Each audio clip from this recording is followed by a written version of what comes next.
BC reservation అంశం అనేది తెలంగాణ రాజకీయాల్లో పెద్ద ఎత్తున చర్చ జరుగుతుంది. అధికార పార్టీ ఏమో అది సాధ్యం కాదు, రాష్ట్ర ప్రభుత్వంతో కూడా కాదు, అది కేంద్రం మీద నెట్టివేస్తే కేంద్ర పార్టీ మాత్రం రాష్ట్ర ప్రభుత్వం పైన కూడా ఆరోపణలు చేస్తున్నటువంటి పరిస్థితి. ఇదే విషయం మీద అనేక ఏళ్ళు ఉద్యమం చేసి బీసీల కోసం పోరాడినటువంటి రాజ్యసభ సభ్యులు ఆర్ కృష్ణ గారు ఉన్నారు. ఒక్కసారి ఆయనతో మాట్లాడించేటువంటి ప్రయత్నం చేద్దాం. సార్, మీరేమో రాష్ట్ర ప్రభుత్వం అంటున్నారు, కాంగ్రెస్ నేతలు మాత్రం కేంద్రానిదే, కేంద్ర ప్రభుత్వం చేస్తేనే రిజర్వేషన్లు అమలు అవుతాయని చెప్పి క్లియర్ కట్గా చెప్తున్నారు. నేను మంచి క్లారిటీ ఇస్తా. రాజ్యాంగంలోని 243 D6 ఆర్టికల్ చదవాలి ఎవరైనా. అందరూ రాజ్యాంగం చదువుతారు, కోర్టులు చదువుతాయి. దాని ప్రకారం స్థానిక సంస్థల ఎన్నికలు ఎవరు నిర్వహిస్తున్నారు? రాష్ట్ర ప్రభుత్వం నిర్వహిస్తుంది. ఆ అధికారం ఎన్నికల కమిషన్ రాష్ట్ర ప్రభుత్వంకి ఉంది. అందులో క్లియర్గా కూడా రాజ్యాంగం 243 ప్రకారం రాష్ట్ర ప్రభుత్వం బీసీ రిజర్వేషన్ నిర్ణయించవచ్చు అని చెప్పి స్పష్టంగా ఉంది. దాని ప్రకారం వీళ్ళు అసెంబ్లీలో బిల్లు ఎవరు పాస్ చేశారు?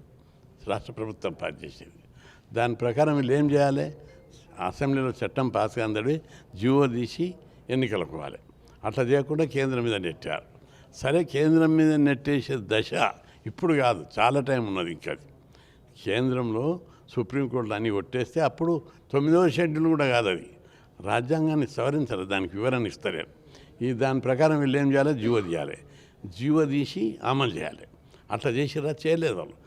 ఆడ బిల్లు పాస్ అయిందో లేదో ఎంబడే కేంద్రం మీద నెట్టి పోయి ఢిల్లీ మీద, అది కూడా జంతర్ మంతర్ దగ్గర ధర్నీ చేసి వచ్చారు.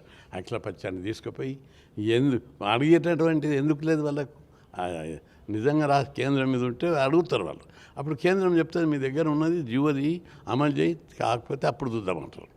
ఆ విధంగా అమలు చేయకుండా జీవో తీయకుండా నెట్టి తప్పించుకోవడానికి చూస్తున్నారు. అందుకే నేను డిమాండ్ చేస్తున్న రాజ్యాంగం ప్రకారం మీకున్న పవర్ను ఫుల్ ఎక్సర్సైజ్ చేయి. రెండవది, కేసు గెలిచే అవకాశం కూడా ఉంది. సుప్రీంకోర్టు అనేక జడ్జిమెంట్లలో రాష్ట్ర ప్రభుత్వం కమిషన్ నియమించి జనాభా లెక్కలు చేయాలని చెప్పింది. దాని ప్రకారం మీరు జనాభా లెక్కలు తీశారు. సుప్రీంకోర్టు డెడికేటెడ్ కమిషన్ అన్నది, కమిషన్ కూడా నియమించారు, జనాభా లెక్కలు తీశారు. పెంచిన దాన్ని జీవో తీసి అమలు చేయాలి. అప్పుడు అమలు చేసే సందర్భం లోపల కోర్టులో ఏమైనా ఆటంకాలు ఏర్పడితే, హైకోర్టులో కానీ సుప్రీంకోర్టు కొట్టేస్తే అప్పుడు రాజ్యాంగ సవరణకి అడగాలి. ఎప్పుడు కానీ వాళ్ళు ఒకటే చెప్తున్నారు సార్, చాలామంది న్యాయ సలహాలు తీసుకున్నాం. ఇంతకుముందు చేసినటువంటి బీహార్ స్టేట్ కానీ కర్ణాటకకు సంబంధించి ఇంప్లిమెంట్లో ప్రాబ్లం వచ్చింది కాబట్టి ఇక్కడ అటువంటి ప్రాబ్లమ్స్ లేకుండా కేంద్ర ప్రభుత్వం రాజ్యాంగ సవరణ చేసి ఇది ఒక్క స్టేట్ అన్ని రాష్ట్రాలకు వర్తిస్తాయి అనేది కొంత వాళ్ళు వాదిస్తున్నారు. ఏ రిజర్వేషన్ల మీద పోయింది రాజ్యాంగంకు? తమిళనాడు ఎప్పుడు పోయింది? సుప్రీంకోర్టు కొట్టేసినాక 9th షెడ్యూల్ కోసం పోయింది. బీహార్ది ఇప్పుడు ఏడున్నది? సుప్రీంకోర్టులో ఉంది. మీ దగ్గర నీది ఏడున్నది? ఇక్కడ హైకోర్టు పోకపోతే, సుప్రీంకోర్టు పోకపోతే, అమలు చేయకపోతే, జీవో చేయకుండా కేంద్రం మీద ఎందుకు నెడుతున్నాం? దానికి ప్రాసెస్ ఉంటుంది. ఆ ప్రాసెస్ కంప్లీట్ చేసినాక అందరూ ఇప్పుడు అసెంబ్లీలో బిల్లు పాస్ చేశారు, అన్ని పార్టీలు మద్దతు ఇచ్చినాయి. అఖిలపక్షాన్ని ఎప్పుడు తీసుకుపోవాలని సుప్రీంకోర్టులో కొట్టేసినాక మండల కమిషన్ అప్పుడు కూడా ఏది జరిగింది అదే జరిగింది. అనేక కమిషన్లలో అదే జరిగింది. ఇక్కడ కూడా అదే. నువ్వు ఏం చేయకుండా కేంద్రం మీద నెట్టేస్తే తప్పించుకునే ప్రయత్నం తప్ప అమలు చేయాలనే చిత్తశుద్ధి ఉన్నట్టు స్పష్టత లేదు. నీకు నిజంగా అమలు చేయాలని ఉంటే చాలా ప్రక్రియ ఉంది దానికి. ఆ ప్రక్రియ ప్రకారం జీవో తీసి నోటిఫికేషన్ ఇవ్వు. అప్పుడు అమలు చేయకపోతే కోర్టు స్టే కొట్టేసిన సుప్రీంకోర్టు అప్పుడు రాజ్యాంగాన్ని సవరించడానికి కేంద్ర ప్రభుత్వం మీద విజ్ఞప్తి చేయాలి.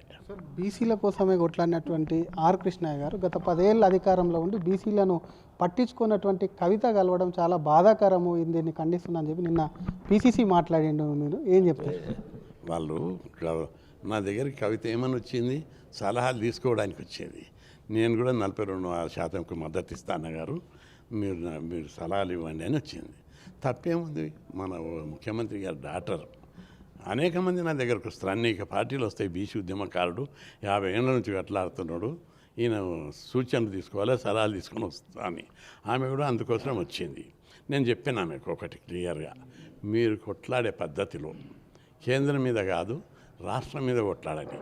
కేంద్రం మీద ఎట్లా కొట్లాడతారు ఇప్పుడే ఈ దశలు అని చెప్పి నేను మాట్లాడి రాజ్యాంగము ఆ విషయాలని ప్రస్తావించిన. అప్పుడు ఆమె కన్విన్స్ అయ్యి ఆ మీడియాలో కూడా అదే మాట్లాడింది.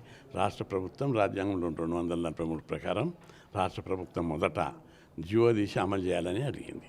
ఆమెకు మంచి సలహా ఇచ్చినాం, పంత మార్చాలని కూడా సలహా ఇచ్చాను. రైలు రోకో చేస్తుంటుంది సార్, ఆ విషయంలో కూడా మీరు ఏమైనా మద్దతు ఇచ్చారా? అంటే నేను బీసీ రిజర్వేషన్ల కోసం ఛాంపియన్. 50 ఏళ్ళ నుంచి కొట్లాడుతున్నా, అనేక విజయాలు సాధించిన. ఈ రోజున ఈ లోకల్ బాడీ రిజర్వేషన్లో మొట్టమొదట దేశంలో ఎక్కడ లేకముందే నేను కొట్లాడుతున్నా. ఎన్టీ రామారావు తోటి అంజయ్య పీరియడ్ నుంచి ఉద్యమం చేస్తున్నాం. ఆ రోజు కొట్లాడితే ఎన్టీ రామారావు మా రిజర్వేషన్ ఉద్యమం సందర్భంగా 20% పెట్టాడు. 20% మళ్ళా పెంచాలని కొట్లాడితే విజయభాస్కర్ రెడ్డి 34 పెంచాడు. అప్పటి నుంచి కొట్లాడుతున్నాం. హైకోర్టులో కొట్లాడినాం, సుప్రీంకోర్టులో కొట్లాడినాం, ఇప్పటికీ కొట్లాడుతున్నాం. నేను కొట్లాడుతున్నా, దానికి మద్దతుగా అనేక మంది ఉద్యమాలు ఈరోజు బీసీ సంఘాలు అనేకం కొట్లాడుతున్నాయి. వాళ్ళందరూ కొట్లాడటం మద్దతు తప్పనిసరి అడుగుతుంటారు, బీసీలే మద్దతు ఇస్తారు వాళ్ళకు. ఇప్పుడు నేనే కొట్లాడుతాను, నాకే పిలిపిస్తారా సార్ ఇవ్వమని మద్దతు? అంటే రిజర్వేషన్లు ఇవ్వకపోతే పెద్ద ఎత్తున ఉద్యమం చేస్తాం, తప్పనిసరి అందరి మద్దతు అప్పుడు తీసుకుంటా. బీసీ నేత ఉన్న మీరు ఒక పార్టీలో జాయిన్ అవ్వడం టెక్నికల్గా మీకు ఇబ్బందులు కలిగిస్తలేవు? అనేక పార్టీలను కలుస్తూ ఉంటారు. అంటే పార్టీ వాళ్ళందరూ పార్టీ నేతలే, ఆయన బీసీ నాయకుడు, అందరు కలుస్తుంటారు, తప్పేమనేది. బీజేపీకి గొప్ప మనస్తత్వం, క్రమశిక్షణ కలిగిన పార్టీ లైన్ దాటకుండా పార్టీ లైన్లోనే మాట్లాడాలి. అట్లే మాట్లాడితే నేను బీజేపీ సిద్ధాంతాలు తూచా తప్పకుండా ఆచరణను అమలు చేస్తా. ఎందుకంటే నేను 1970 నుంచి 80 వరకు ఆర్ఎస్ఎస్ ఉన్నా. బీజేపీ పార్టీ స్థాపించినప్పుడు జనసంఘ్ ఉన్నప్పుడు కూడా నేను అలా పనిచేసిన, రాత్రింబవళ్ళు 10 ఏళ్ళు కష్టపడ్డా. అదే లైన్లో ఇప్పటికి కూడా ఆచరణలో నేను ఆర్ఎస్ఎస్ సిద్ధాంతాలు ఆచరిస్తే ఇప్పటికి నా బట్టలు బంధించండి, నేను ఉతుకుతా, గిన్నె కడుక్కుంటా, క్రమశిక్షణతోటి జీవితంలో అడుగును ఆచరిస్తుంది. నీతి, నిజాయితీ, నైతిక విలువలు ఇవన్నీ పాటిస్తా. కాబట్టి వాళ్ళందరూ గౌరవిస్తారు. బీజేపీ మీ అందరికీ ఒకటి విజ్ఞప్తి చేస్తున్నా, రాష్ట్రంలో అన్ని వర్గాల ప్రజలు ఈరోజు వచ్చే ఎన్నికల్లో బీజేపీనే గెలిపిస్తారు. వచ్చేది బీజేపీ ప్రభుత్వం వచ్చేసారి. ఎందుకంటే అన్ని పార్టీలు చూసారు, టీఆర్ఎస్ను చూసారు, కాంగ్రెస్ను చూసారు. టీఆర్ఎస్ అప్పులు చేసిపోయిందని కాంగ్రెస్ అంటుంది, కాంగ్రెస్ అదే పని చేస్తుంది. రాష్ట్రాన్ని పాలించే దమ్ము లేదని అర్థమైపోయింది. ఫైనాన్షియల్గా దెబ్బతీసే శ్రీలంక లేక పాకిస్తాన్ లేక అయ్యే ప్రమాదం ఉంది. కాబట్టి ఇక్కడ డెవలప్మెంట్ జరగాలంటే కేంద్ర బడ్జెట్ కావాలి, రాష్ట్ర బడ్జెట్తో పాటు కేంద్ర బడ్జెట్ కావాలి. ఇది ధనిక రాష్ట్రం. ఈ రాష్ట్రానికి ఉన్న ఆదాయం అంతే, ఇంత చిన్న రాష్ట్రానికి నెలకు 20,000 కోట్ల ఆదాయం ఉంది. ఇంత ఆదాయం, ఇంత తక్కువ జనాభా ఉన్న, తక్కువ స్థాయిలో ఉన్నటువంటి రాష్ట్రానికి ఇంత ఆదాయం ఉండడం చిన్న విషయం కాదు. తప్పనిసరి బీజేపీ అధికారంలోకి వస్తుంది. ప్రజలందరూ ఎదురు చూస్తున్నారు. బీజేపీ పార్టీ వస్తేనే మా బతుకులు బాగుపడతాయి, లేకపోతే ఈ పార్టీలన్నీ అప్పులు చేసి అప్పులు గంపని నెత్తి మీద పెట్టిపోతారు. ఈ అప్పులు ఎవరు కడతారు, ఏం డెవలప్మెంట్ ఉండదు అని చెప్పి ప్రజలు అర్థం చేసుకున్నారు. ప్రజలందరూ బీజేపీ వైపు చూస్తున్నారు. ఇప్పటికే బీసీ కార్డు చాలా వరకు రాష్ట్రంలో నడుస్తుంది. దానికి సంబంధించి బీసీ ముఖ్యమంత్రిని మీరు సమర్థిస్తారు, అటు కాంగ్రెస్ కానివ్వండి, వచ్చే ఎన్నికల్లో మీ పార్టీ పెట్టిన, అటు బీఆర్ఎస్కు సంబంధించి? బీసీ వాదం ఒక్క రోజుతో రాలేదు. 50 ఏళ్ళ నుంచి పోరాటం చేస్తున్నాం. మొదటి దశ ఉద్యమం లోపల చదువు గురించి పొట్లాడినాం. ఈరోజు దేశంలో లేని విధంగా ఇక్కడ బీసీలు చదువుకోవడానికి ఫెసిలిటీస్ ఉన్నాయి.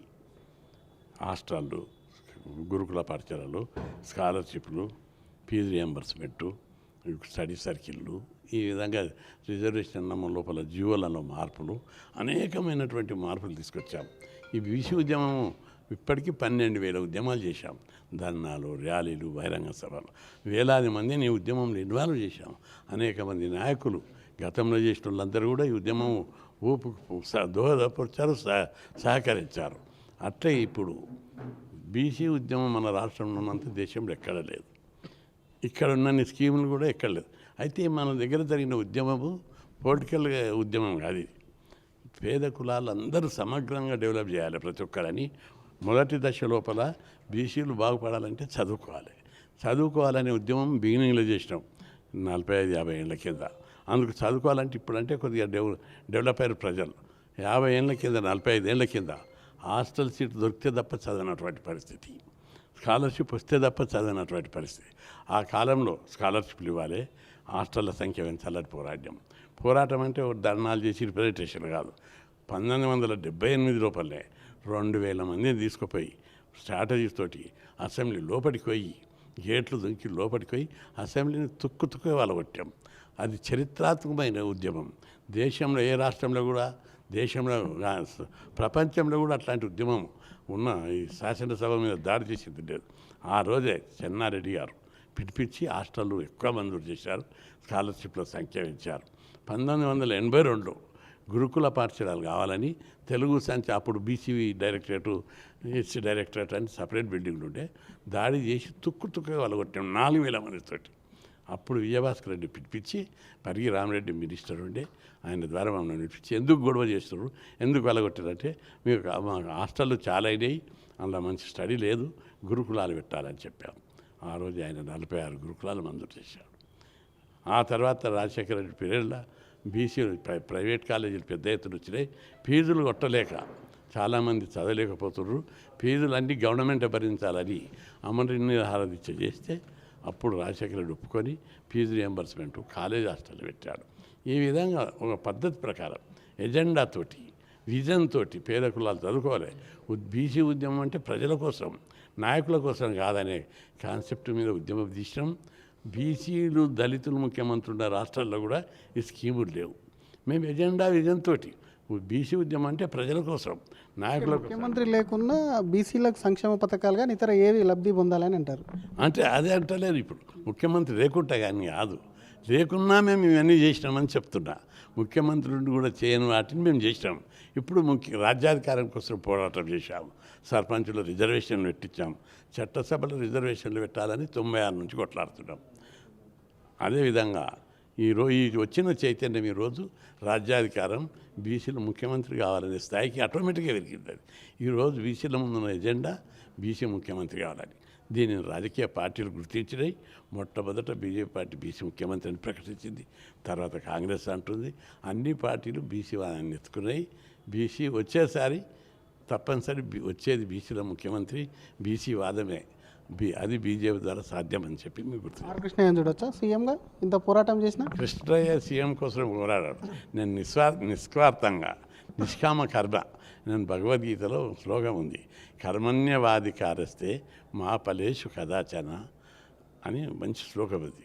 ప్రతిఫలం ఆశించకుండా పనిచేయడము ఒక నాయకుడి లక్షణం. ఆ సిద్ధాంతం ప్రకారమే ఈ ప్రతి అడుగునది అట్టే పోతుంది, ఇక ముందు కూడా అట్టే పోతుంది.